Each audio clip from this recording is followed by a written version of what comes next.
मैं तो हीरोइन हूँ। रील की पढ़ाई कहाँ की थी? क्योंकि हमने तो आपको पहली बार रील पे देखा था और आपकी एक बहन है उनके साथ देखा था, थोड़ा वो कहानी बताइए। तो एक मैं रील उसको एज अपने आप को हीरोइन सोच के रील बनाती थी। सुबह पापा का फ़ोन आया 8 बजे, फिर उन्होंने बोला कि छोटी ट्विटर चलाती है क्या? मैं कहा नहीं पापा नहीं चलाती हूँ। अरे देखो प्रधानमंत्री जी तुम्हारा गाना ट्वीट किए हैं, छोटी देखो। आपको छोटी कहते हैं तो छोटी वाली को क्या कहते हैं? पूछी छोटकी बड़की बन गई बारी तो जोआ के जे गली मोहल्ला के लोग सब बाटे उ काची कहताटे। उनका लोग के आँख के सामने बड़ा भइल बानी, उनका लोग के आँख के सामने खेलने बानी, वो लोग कहला सेल्फी ली। चलने लगा है कि नेशनल क्रश ऑफ इंडिया जो है वो स्वाति मिश्रा हो गई हैं। तो क्या आपके कानों तक भी ये खबर पहुंची है? कोई proposal asking for a friend कर रहे हो क्या?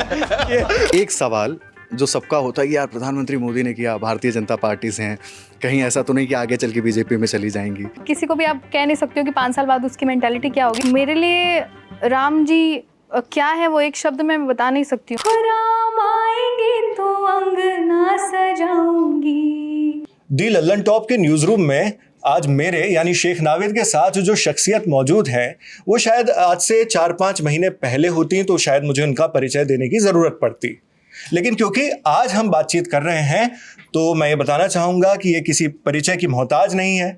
राम आएंगे तो अंगना सजाऊंगी, इनका भजन सोशल मीडिया में काफ़ी वायरल हुआ, हर जुबान पर आज ये भजन मौजूद है और सिर्फ लोगों को ही पसंद आता तो अलग बात होती, लेकिन खुद प्रधानमंत्री नरेंद्र मोदी ने इस सॉन्ग को, इस भजन को ट्वीट कर इसकी प्रशंसा की। आज हमारे साथ मौजूद हैं स्वाति मिश्रा जो एक युवा भजन सिंगर हैं और राम आएंगे तो अंगना सजाऊंगी इनका भजन आज सभी को बहुत पसंद आ रहा है और YouTube में अभी इस वक्त उसके करीब 4.5 करोड़ से ज़्यादा व्यूज़ हो चुके हैं। तो गाने पर तो खूब बात हो गई, पर मैं जानना चाहूँगा कि छपरा बिहार की एक स्वाति मिश्रा कैसे मुंबई पहुंची, कैसे ये विचार आया कि यार कुछ म्यूजिक में कुछ करना चाहिए, भजन में कुछ करना चाहिए जनरली, क्योंकि जो यंगस्टर्स होते हैं वो दूसरे तरह के म्यूजिक में जाते हैं, और कैसे फिर ये भजन आपने गाया और क्या इसकी स्टोरी रही? सबसे पहले तो मैं कैसे मुंबई पहुंची इसके पीछे अगर मैं पूरा श्रेय अगर दूंगी तो अपनी फैमिली को दूंगी, because they are very supportive. जो भी चाहती हूँ वो मेरा सपना वो पूरा करते हैं। तो इस तरीके से उनके सपोर्ट की वजह से, मेरे पापा बहुत प्रोग्रेसिव माइंड के हैं, तो इस तरह उनके सपोर्ट की वजह से पहुंची। दूसरी चीज़, ये भजन क्यों मैंने चूज़ किया, क्योंकि ये भजन जब मैंने पहली बार सुना था प्रेम भूषण जी के चैनल पे, तो मुझे ये भजन सुन के ऐसा महसूस हुआ था कि ये इतना प्यारा भजन है और इसको किसी ने गाया क्यों नहीं है, ये क्यों नहीं ट्रेंड कर रहा है बाकी भजनों की तरह। तो मैंने सोचा चलो इसको गाते हैं। तो फिर मैंने इसको ऐसा बनाना चाहा कि इसको हम जैसे यंग लोग भी सुने, इस तरीके से इसको बनाया है। इसमें ट्रेडिशनल मैंने इंस्ट्रूमेंट नहीं डलवाए हैं, तो यही सोच थी इसके पीछे, इससे ज़्यादा नहीं। बट मुझे नहीं पता था कि इतना ज़्यादा वायरल हो जाएगा। अच्छा, आपने जैसे म्यूज़िक की बात की कि ट्रेडिशनल तरीके से हट के कुछ इसको अलग तरह से बनाने की कोशिश की थी, तो आपने कुछ म्यूज़िक में भी मतलब कुछ पढ़ाई की है इसके लिए? हाँ, मैंने म्यूज़िक से मास्टर्स किया है मुंबई से, एंड उसके पहले मैंने ग्रेजुएशन किया था बनारस हिंदू यूनिवर्सिटी से, तो मैंने क्लासिकल भी सीखा है। अच्छा, तो क्या मतलब आपकी जो YouTube में इतने ज़्यादा व्यूज़ हो गए हैं, 4.5 करोड़ से ज़्यादा चल चुका है, तो थोड़ा सा ऑकवर्ड हो सकता है सवाल, लेकिन यार कई लोग बातचीत कर रहे हैं कि एक भजन ने स्वाति को करोड़पति बना दिया, तो क्या मतलब YouTube से क्या कुछ उसमें सही में करोड़पति बना दिया? क्या रिस्पॉन्स रहा है? करोड़पति तो नहीं बनाया है, हो सकता है फ्यूचर में बना दे। करोड़पति तो नहीं बनाया है, लेकिन उसके एक स्टेप नीचे आ सकते हो। अच्छा, तो मतलब काफ़ी अच्छा रिस्पॉन्स रहा है ना। और हमारे साथ यहाँ पर और भी हमारे साथी मौजूद हैं, तो धीरे धीरे करके हम उनसे भी बात करते हैं। सबसे पहले अभिनव है हमारे साथ। तो आप क्या स्वाति जी, अपने पिताजी को आप बहुत बहुत प्रणाम कहिएगा, लड़कियों को इस तरीके से आगे बढ़ाते हैं तो बहुत अच्छा लगता है। और ललन टॉप का न्यूज़ रूम, ललन टॉप आपने पहले देखा है कभी? हाँ, ललन टॉप की फैन हूँ मैं, देखती रहती हूँ। अरे वाह। तो ये बताइए, हमने आपको पहली बार जो जाना, आप अभी बता रही थी आप, अच्छा तो आप रहने वाली बिहार से, मूलतः बिहार में कहाँ? छपरा। तो आपने बताया कि आपने संगीत की पढ़ाई की, आपने बनारस हिंदू विश्वविद्यालय से पढ़ाई की। रील की पढ़ाई कहाँ की थी? क्योंकि हमने तो आपको पहली बार रील पे देखा था और आपकी एक बहन है उनके साथ देखा था, थोड़ा वो कहानी बताइए। एक्चुअली क्या है कि म्यूज़िक मतलब म्यूज़िक मेरा काम है, तो वो मैं यूट्यूब पे करती हूँ, बाकी प्लेटफॉर्म्स यूट्यूब फेसबुक पे करती हूँ, वहाँ पे काफ़ी अच्छा रिस्पांस मिलता था। लेकिन कहीं ना कहीं एक मन में रहता है ना, वो हर लड़की के मन में रहता है कि मैं तो हीरोइन हूँ, तो एक मैं रील उसको एज अपने आप को हीरोइन सोच के रील बनाती थी और अपनी सिस्टर के साथ में कोलैब करके बनाती थी, हम दोनों साथ में बनाते थे और वो बहुत ही ज़्यादा पसंद किया जाने लगा। तो यही कहानी है, बस सिंपल सी छोटी तो सी। सबसे ज्यादा आपकी पॉपुलर रील कौन सी थी? अभी तक की सबसे ज़्यादा पॉपुलर रील मेरी है राम आएंगे। राम, वो तो ये जो सॉन्ग गाया आपने और आपकी अपनी बहन के साथ जो कोलैब करके बनाती थी, उनका क्या नाम है? तानिया मिश्रा। तानिया, उन्होंने उनकी क्या पढ़ाई लिखाई है, वो भी आपके साथ? हाँ, उसने भी, उसकी भी ग्रेजुएशन अभी पूरा हुआ है और मास्टर्स के लिए वो अभी सोच रही है आगे। तो जैसे आपने बोला सोच रही, इसका मतलब वो आपसे छोटी है? जी जी, मुझसे छोटी है। तो अभी तो आपको पूरा एकदम सारा एकदम सब मीडिया ले पकड़ लिए होंगे जी, तो सारा फेम आपको मिल रहा है। और तानिया का रिएक्शन क्या है? बहुत खुश है वो, बहुत उस दिन उसने मुझे टीवी पे देखा पहली बार, तो वो उसने मुझे फ़ोन किया, बोला कि दीदी तुमको देख के इमोशनल हो गए थे हम सब लोग। तो मेरी फैमिली बहुत सपोर्टिव है इस मामले में। तो कितने भाई बहन आप लोग? 4 भाई बहन, और भाई हैं 2 भाई हैं, दो- एक बड़े भाई हैं और एक छोटा है। तो बड़े भाई भी एक्टिंग में करियर बनाना चाहते हैं, मुंबई में ही है वो, और छोटे भाई जो हैं वो यूपीएससी की तैयारी कर रहे हैं। यहाँ पे अब रील की बात हो ही रही है तो मेरे मन में एक और चीज़ आई कि इंस्टाग्राम पे और दूसरी जगहों पर आजकल ये भी चलने लगा है कि नेशनल क्रश ऑफ इंडिया जो है वो स्वाति मिश्रा हो गई हैं। तो क्या आपके कानों तक भी ये खबर पहुंची है? कोई proposal asking for a friend कर रहे हो क्या? Asking for a friend? नहीं, निजी तौर पे तो क्या आप तक कुछ पहुंचा है? डीएम वीएम आ रही है लोगों की, प्रपोजल कुछ आ रहे हैं? हाँ, ऐसा आता तो है, डीएम, बहुत सारा डीएम है, कमेंट है, बहुत सारे आते हैं। हाँ।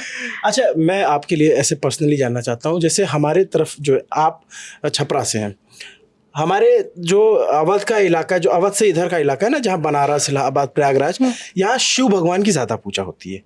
और मानस के आने के बाद हनुमान जी के मंदिर आपको गांव-गांव मिलेंगे। आप गांव से बिलोंग करती हैं? मेरे गाँव में तो गांव में भी होगा। राम भगवान का जो पूजा होती है वो अक्सर जब मानस पाठ होता है, रामचरित मानस होता है, तब होता है। आपके लिए राम क्या है व्यक्तिगत तौर पे? मेरे लिए राम जी क्या है वो एक शब्द में बता नहीं सकती हूँ। राम जी वो है मेरे लिए, सिर्फ अभी मेरा गाना वायरल हो गया, उन्होंने मुझे इतना नेम फेम दिला दिया, इसके लिए नहीं बोल रही हूँ।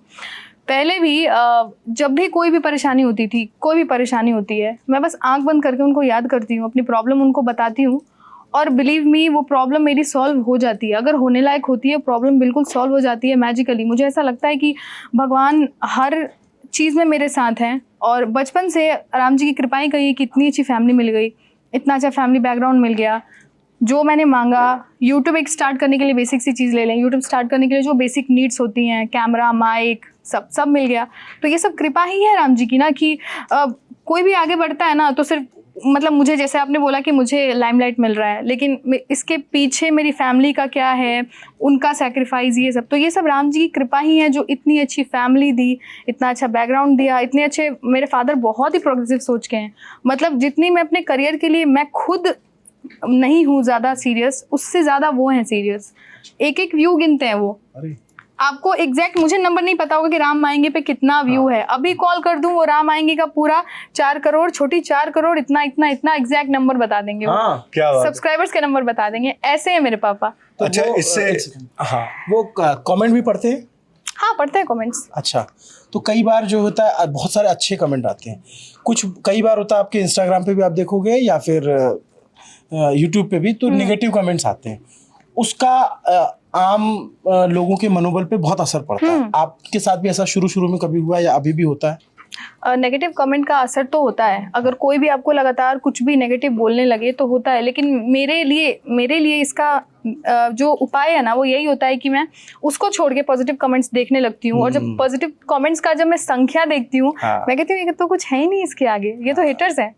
तो मैं पॉजिटिव कमेंट्स देख लेती हूँ। और अगर आप जानना चाहेंगे कि मेरी फादर की इस पे क्या प्रतिक्रिया होती है, तो कुछ नहीं, मेरे पापा बोलते हैं इग्नोर करो, कोई नहीं, जब आदमी आगे बढ़ता है ना, इग्नोरास्त्र हाँ, सबसे मजबूत अस्त्र ये होता है, बस वही आप समझाते किसी हैं चीज को मुझे। इग्नोर कर दीजिए।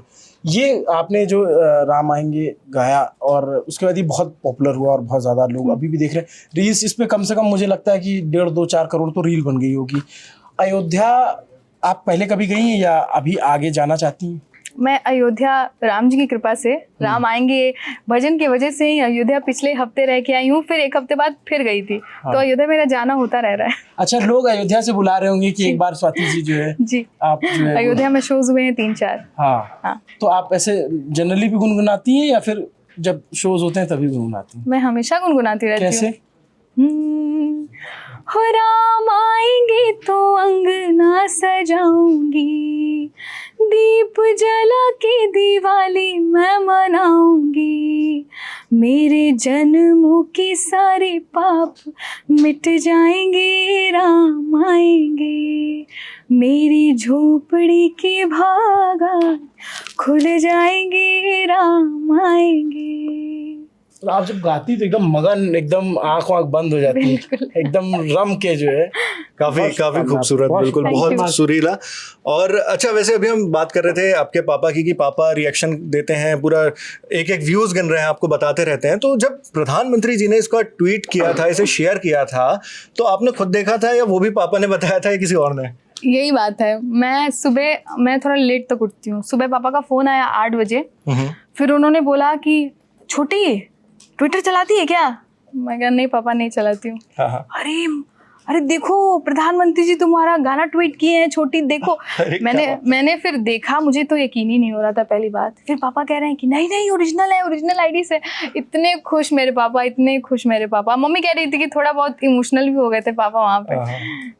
हो जाते हैं पेरेंट्स। फिर तो कतार लग गई होगी फोनों की, कोई फोन कर रहा है, कोई मैसेज कर रहा है, जब देखे होंगे जब आपके दोस्तों ने। अब ऐसा हाल हो गया है कि मेरा फोन चार्ज ही नहीं रह रहा है। इवन पापा का ही फोन, 2 फोन है उनके पास, कह रहे हैं छोटी दोनों डिस्चार्ज रह रहा है, क्योंकि इतने फोन, इतने कॉल्स, इतनी क्वायरीज आ रही हैं तुम्हारे बारे में कि अब क्या कहें। क्या बात है। आपको छोटी कहते हैं, तो छोटी वाली को क्या कहते हैं? पूछी। Interesting nickname. हमारे साथ हमारे साथ हिमांशु हैं, तो आप कुछ पूछना चाहेंगे? हाँ स्वाति जी, नमस्ते। पहले तो नमस्ते। और मेरा सवाल बस इतना है कि जब प्रधानमंत्री मोदी ने ट्वीट किया और उसके बाद एक सवाल जो सबका होता है कि यार प्रधानमंत्री मोदी ने किया, भारतीय जनता पार्टी से हैं, कहीं ऐसा तो नहीं कि आगे चल के बीजेपी में चली जाएंगी। तो ये ऐसा कुछ कोई लोग सवाल पूछ रहे हैं या नहीं पूछ रहे, और ऐसा कुछ दिमाग में आ रहा है या नहीं आ रहा है कि पापा तो नहीं जाएंगे बीजेपी में, या कहीं आप तो नहीं जाएंगी? देखिए पापा का तो मुझको नहीं पता, हो सकता है पापा का प्लान हो, लेकिन I don't think so. But अब किसी को भी आप कह नहीं सकते हो कि 5 साल बाद उसकी मेंटालिटी क्या होगी, तो हो सकता है, लेकिन मेरा तो ऐसा कुछ नहीं है। मैं तो आर्टिस्ट हूँ, मेरा संगीत में ही मन है, तो नहीं, पॉलिटिक्स से नहीं। संगीत वाले भी जाते हैं, आपको पता है, मनोनीत किए जाते हैं संगीत वाले। किए जाते होंगे, मतलब मुझे फिलहाल अगर आप मेरा मन पूछेंगे तो मुझे इंटरेस्ट नहीं है। जी, यहाँ पर हमारे और भी कुछ साथी हैं, तो सुप्रिया हमारे साथ। सुप्रिया कुछ पूछना चाह रही हैं। हाय स्वाति। हेलो। मैं भी बिहार से ही हूँ और छपरा से ही हूँ। Very nice. तो सबसे पहले तो एक बहुत नॉर्मल सा सवाल है कि हम थोड़ा सा भोजपुरी में भी बात करेंगे। भोजपुरी आती है आपको? हाँ बढ़िया से। ठीक है, तो हम थोड़ा सा भोजपुरी में बात कर लेते हैं। अच्छा स्वाति, ये बतावा कि अब जब छोटकी बड़की बन गई बारी, तो जो के जे गली मोहल्ला के लोग सब बाटे उ काची कहताटे? वहाँ के सब लोग बहुत गदगद बा। वहाँ के सब लोग दिन भर हमरा घरे आवता, भीड़ लगैले बा, बधाई देता, शाबाशी देता, पूछा तो लोग छोटिया कब आई, एगो सेल्फी लेवे के बा। हम मम्मी से बोलता नहीं कि मम्मी उनका लोग के आँख के सामने बड़ा भइल बानी, उनका लोग के आँख के सामने खेलने बानी, वो लोग कहले सेल्फी ली। तो यह चलता, सब बधाई चला था, बधाई के दौर बा बस हमारा घर में। और एगो और सवाल बा कि जैसे छठ आवेला, तो एगो समय रहे कि अभी भी वो समय बा कि छठ आवेला, मतलब छठ मतलब शारदा सिन्हा के गाना। लेकिन अभी ई बार के छठ में जब हम घरे गई रहनी, तो वो शारदा सिन्हा के गाना के साथ एगो और नाम जुड़ गई बा, वो नाम बा स्वाति मिश्रा के। तो ई मतलब छठ के में भी इतना राउर गाना चलत आटे, तय पे का कहे? एकरो पीछे अगर कहीं छठ के भजन जितना बा, ओकरो पीछे हमार पिताजी के ही हाथ बा।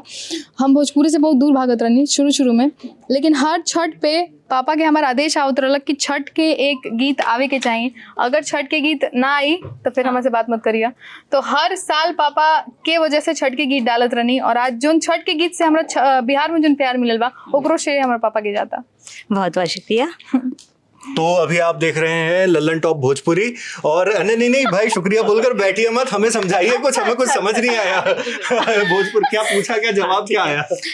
हमने स्वाति से सवाल पूछा था कि सबसे, उन्होंने बताया कि उनके घर का नाम छोटी है। तो जो हमारा सवाल था वो सवाल ये था कि छोटी अब जब इतनी बड़ी बन गई हैं तो उनके घर के आसपास के जो लोग हैं वो किस तरीके से देखते हैं, उनके घर वालों से क्या कहते हैं। तो स्वाति ने कहा कि घर वाले जो हैं वो सेल्फी, आसपास वाले जो है वो सेल्फी लेने के लिए कि स्वाति आएंगी तो हम सेल्फी लेंगे। तो स्वाति का कहना है कि वो ये कहती है कि उनके साथ तो पूरा बचपन बीतता है, एक अच्छी यादें बीती हैं, तो सेल्फी जैसा क्या, तो परिवार जैसा माहौल है। दूसरा सवाल हमने पूछा था छठ को लेकर कि बीते कुछ समय से मतलब स्वाति के गाने भी छठ को लेकर बहुत ज़्यादा पॉपुलर हुए हैं। तो स्वाति ने एक किस्सा बताया कि कैसे वो भोजपुरी से दूर भागती थी, लेकिन पिता ने कहा कि भाई देखो, छठ में एक भोजपुरी का गाना आना बहुत ज़रूरी है। स्वाति ने ये बात ठानी, छठ के लिए स्वाति ने गाना गाया, गीत गाए, और अब ये भी है कि स्वाति के छठ के गीत बहुत पॉपुलर है। तो इसके लिए भी बहुत बहुत बधाई आपको Swati. Thank you so much. तो यहाँ पर हमारे और भी साथी हैं, डेस्क में हमारे साथ शिवेंद्र मौजूद हैं, उनका भी एक सवाल है, तो एक सवाल लेंगे।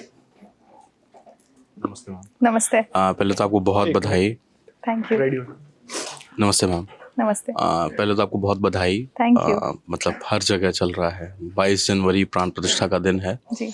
तो जो लोग उसको भक्तिभाव से देख रहे हैं उस तारीख को, वो लोग भी, और सामान्य तौर पे भी जो भजन को पसंद करते हैं, और न्यूज़ रूम में भी अक्सर हम लोग गुनगुना लेते हैं। So sweet। तो उसके लिए बहुत बधाई आपको। Thank you. प्रशांत का भी एक सवाल है। मैं ये पूछना चाहता हूँ कि जैसे अब आई डोंट नो कि लिरिक्स आपने लिखे हैं गाने की नहीं, ठीक है, तो हाँ, तो जैसे रील्स का ज़माना है और वो 30 सेकंड और 90 सेकंड में हिट होने वाली चीज़ें हैं, तो इस कॉन्टेक्स्ट में आपने कैसे वो गाने को फ्रेम किया कि नहीं पूरा गाना सुना जाना चाहिए और वो हिट होगा? मतलब इसी बात की सबसे ज़्यादा मुझे इसी बात के लिए सबसे ज़्यादा क्वेश्चंस आते हैं कि क्या प्लान किया था इस गाने को, क्या किया था? कुछ प्लान नहीं किया था, सीरियसली बिलीव मी, कुछ प्लान नहीं किया था। दिवाली से 1-1.5 महीने पहले मैंने ये गाना रिकॉर्ड किया था, और ये गाने के पीछे लिटरली, मैं बार बार बोलती हूँ, लिटरली कोई इंटेंशन नहीं था कि गाना हिट कर जाए, गाना ये कर जाए, वो कर जाए, कुछ नहीं था। बस मुझे अच्छा लगा था, मुझे लगा था कि ये गाना मुझे गाना चाहिए, लोगों को सुनना चाहिए, बस ये इंटेंशन था, इससे ज़्यादा कुछ नहीं था। तो ऐसा नहीं है। स्वाति जी, आपको मतलब इतना बढ़िया ये गाना रहा और पूरे इसमें अलग अलग तरह के पद हैं, कौन सा ऐसा पद है जो आपका फेवरेट है, मतलब जो बिल्कुल दिल को छू जाता है कि हाँ, इसमें मुझे बड़ा आध्यात्मिक एनर्जी मिल रही है? यही राम आएंगे तो अंगना जो सजाऊंगी। उसके हुक लाइन है जी, मेन लाइन है। अच्छा, तो हमारे साथ अभी बातचीत कर रही थी स्वाति मिश्रा, जो एक प्रसिद्ध युवा भजन गायक हैं और नरेंद्र मोदी जी के ट्वीट के बाद से और ज़्यादा चर्चा में रही हैं। और उम्मीद करता हूँ आपको लल्लन टॉप से ये बातचीत बहुत पसंद आई होगी। बहुत पसंद आया। थैंक यू सो मच हमसे बात करने के लिए। Thank you.